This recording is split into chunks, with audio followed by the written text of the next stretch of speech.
Muy buenas noches. Mi nombre es Betty Dayanan Cochota y voy a exponer los diferentes estilos de aprendizaje y la metodología del aprendizaje colaborativo. Para los diferentes estilos de aprendizaje hay que tener en cuenta que cada niño tiene variadas formas de aprendizaje y esto depende de los intereses que ellos tienen. Sin embargo, hay que tener en cuenta los canales de percepción, que son el mecanismo fisiológico de la sensación, es decir, la recepción de estímulos, tanto externos como internos, mediante los órganos sensoriales, teniendo en cuenta los factores biológicos, es decir, aquí tenemos en cuenta los estímulos externos que son captados por los 5 sentidos. Hay que tener en cuenta también los factores psicológicos, donde prácticamente se refiere al conjunto de procesos neuronales que realiza el cerebro. También hay que tener en cuenta la experiencia, donde es en base a la exposición a cierto estímulo, donde los seres humanos reaccionamos, comprendemos de forma diferente a lo que nos rodea. Los principales canales de percepción son canal visual. Cuando hablamos del canal visual, se aprende observando. Es decir, le llama la atención las imágenes y las relaciona con ideas y conceptos. Hay que tener en cuenta también el canal auditivo. El canal auditivo aquí aprende escuchando y comunicando lo que sucede. Le llama la atención la música y son capaces de recordar lo estudiado. Aquí asimilan los conceptos fácilmente de las explicaciones orales del profesor. Y tienen esa capacidad de recordar signos audibles, como cambio de tono de voz, entonaciones y acentos. La capacidad de repetición y de recordar lo que se comenta en clase es bastante alta. Tenemos también el canal kinestésico. Acá se aprende relacionando las sensaciones y los movimientos. Es decir, se aprende más fácilmente al moverse y manipulando los elementos que forman parte de los que se quiere aprender.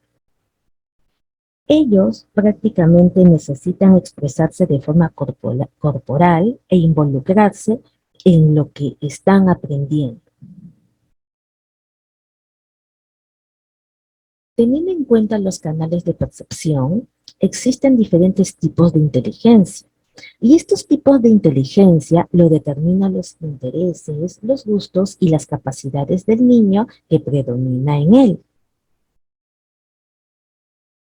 Estos son lingüística. Tiene la facilidad para desempeñarse usando el lenguaje en cualquiera de sus formas, en la cual puede expresarse. Por ejemplo, un lenguaje de signos, un lenguaje verbal o un lenguaje escrito. ¿Sí? Este tipo de inteligencia va a facilitar la comunicación sea cual sea. Lógico-matemático. Aquí tiene curiosidad y la capacidad de razonar es de manera creativa, resolviendo los retos que se le puedan presentar. Musical.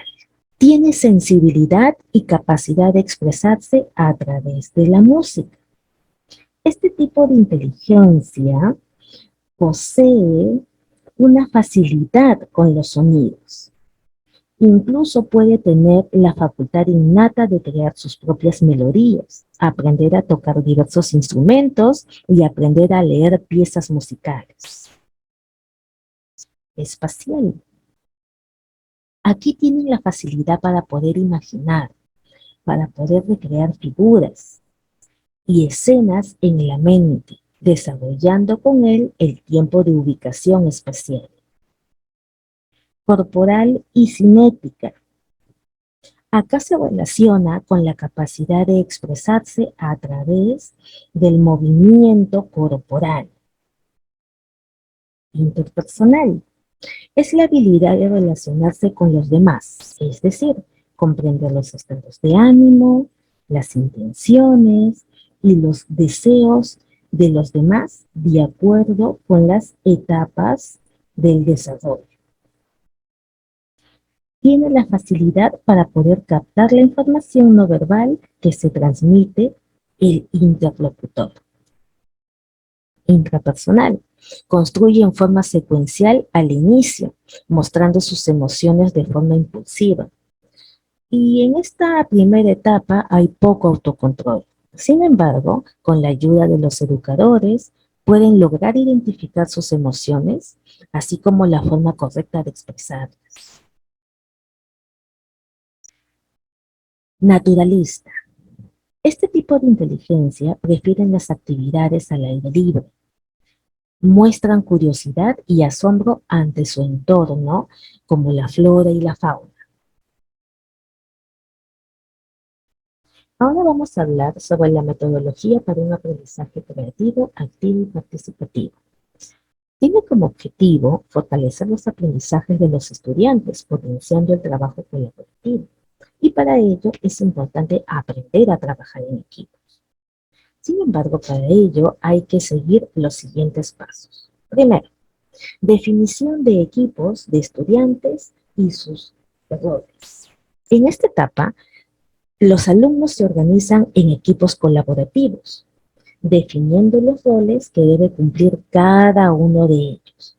La aplicación de los roles va a ir rotando para que todos los estudiantes tengan la oportunidad de ejercer distintos roles para desarrollar sus habilidades blandas, teniendo en cuenta que la formación de los equipos hay que tener en cuenta los resultados académicos, el ritmo de aprendizaje, si existen de repente alumnos con necesidades especiales, ya que hay que tener en cuenta que los equipos deben ser lo más heterogéneo posible. Como segunda etapa, tenemos la activación en base a objetivos de aprendizaje y valores institucionales. Aquí es importante tener en cuenta los objetivos de aprendizaje y también los valores que tiene la institución, los valores que se está trabajando en ese momento.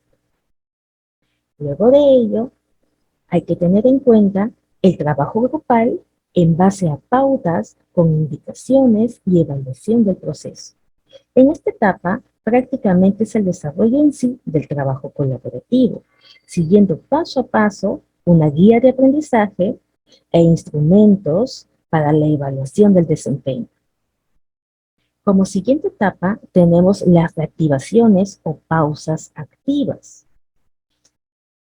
Hay que tener en cuenta que las reactivaciones o pausas activas son técnicas para reactivar la concentración en los estudiantes y fomentar nuevamente el interés por la clase, ya que prácticamente hay que tener en cuenta que la concentración en un niño, por ejemplo, de 9 años, es de 45 minutos, de un niño de 10 años es de 50 minutos. Entonces, en una jornada escolar hay que continuamente reactivar eh, la concentración para que puedan tener interés en la clase y aprender los temas que se están brindando. Como siguiente etapa, tenemos la reflexión metacognitiva sobre lo realizado y aprendido durante la clase. Aquí se reafirma lo aprendido y se reflexiona sobre la forma de trabajo y característica de diferentes personas, fomentando la empatía, reforzando los lazos de amistad y también con la institución. Muchas gracias.